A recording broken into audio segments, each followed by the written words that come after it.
Investment कहाँ की जाए, बैंक में या प्रॉपर्टी में? दोनों में से कौन सी इन्वेस्टमेंट ज़्यादा बेहतर है या प्रॉफिटेबल है? आज की इस वीडियो में हम इसके ऊपर कंप्लीट एनालिसिस करेंगे।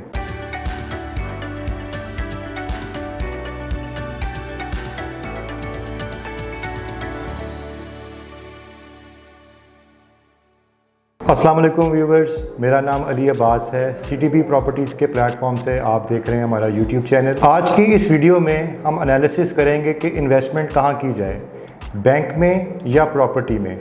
मोस्टली ऐसे लोग जिनकी एज ज़्यादा है या जो बिज़नेस नहीं कर सकते, उनकी प्रेफरेंस होती है कि वो अपनी इन्वेस्टमेंट को बैंक में रखें और उसका इंटरेस्ट लें या उसको मंथली बेसिस के ऊपर उनको रेंटल चाहिए होता है।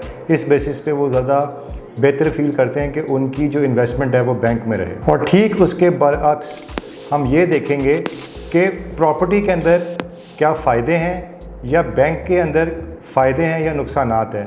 दोनों के ऊपर हम कंप्लीट एनालिसिस करेंगे। बैंक से स्टार्ट करते हैं। नॉर्मली बैंक आपको आपकी इन्वेस्टमेंट के ऊपर 8 से 10% पर एनम के हिसाब से रेंट पे कर रहे होते हैं मंथली बेसिस पे। यानी कि अगर आपने 50 लाख की अमाउंट आपने बैंक में जमा करवाई है तो उसके ऊपर सालाना जो तकरीबन 8 से 10% की एवरेज आएगी वो आपको मंथली बेसिस पे दिया जाएगा। 50 लाख की अमाउंट आप बैंक में जमा करवाते हैं और बैंक आपको बग़ैर किसी कमोडिटी के आपको 8 से 10% पर एनम के हिसाब से मंथली बेसिस पे रेंट देता है, जिस पे आपने कुछ नहीं ख़रीदा लेकिन आपके पैसे डी वैल्यू हो रहे हैं। आपका पैसा डी वैल्यू कैसे हो रहा है, आप इन्फ्लेशन का शिकार कैसे हो रहे हैं, उसकी मैं आपको एक एग्ज़ाम्पल देता हूँ। डॉलर की अगर हम एग्ज़ाम्पल दें तो पिछले 1 से 1.5 साल में डॉलर 180 से 235 के ऊपर गया, 250 तक भी गया, लेकिन फ़िलहाल 235 के ऊपर है। डॉलर इतना फ्लक्चुएट कर गया। आप अगर आपने 50 लाख के अगर आप अपने डॉलर्स लिए होते तो आज अगर आप डॉलर्स की एवरेज निकालें तो आपके पैसे बैंक में पड़े आधे रह गए, तकरीबन आधे रह गए।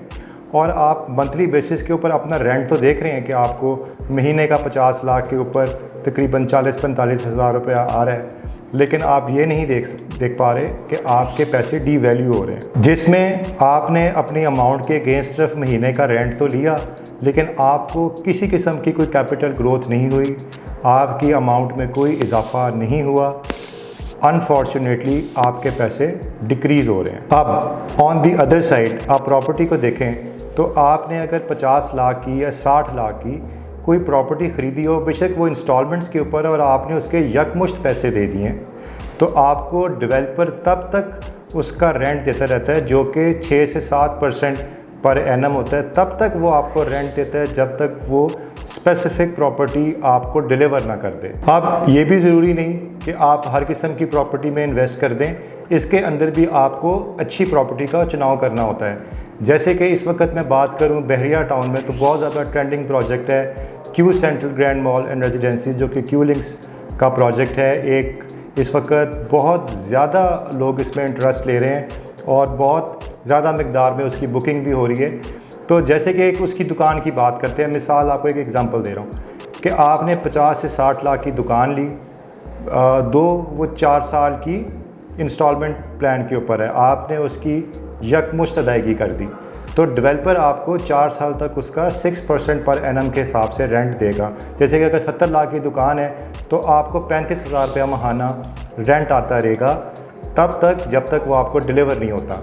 अच्छा, अब इसमें यह है कि आपके पैसे डी वैल्यू नहीं हो रहे। 4 साल के बाद आपको एक कमोडिटी मिल रही है, आपको दुकान मिल रही है जो कि आपने 4 साल पहले 70 लाख की ख़रीदी थी और जब वो डिलीवर हुई तो वो तकरीबन 1.5 से 2 करोड़ की दुकान हो चुकी है।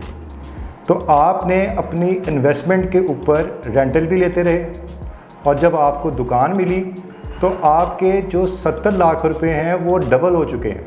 तो कैपिटल गेन भी आपको मिला और आप एक दुकान के मालिक भी हैं। व्यूवर्स, ये अब आपने डिसाइड करना है कि बैंक में इन्वेस्ट करना है या प्रॉपर्टी में। आप इन्फ्लेशन का शिकार होना चाहते हैं बैंक्स में इन्वेस्ट करके, या प्रॉपर्टी के अंदर आप मंथली रेंटल लेते रहें और उसके साथ साथ आप एक दुकान के मालिक भी हैं, आपको कैपिटल गेन भी मिल रहा है। तो ये आपने डिसाइड करना है। ऑप्शंस मेरे पास मौजूद हैं और इसकी मज़ीद डिटेल के लिए आप मुझे कॉल कर सकते हैं, व्हाट्सएप कर सकते हैं मेरे दिए गए नंबर के ऊपर।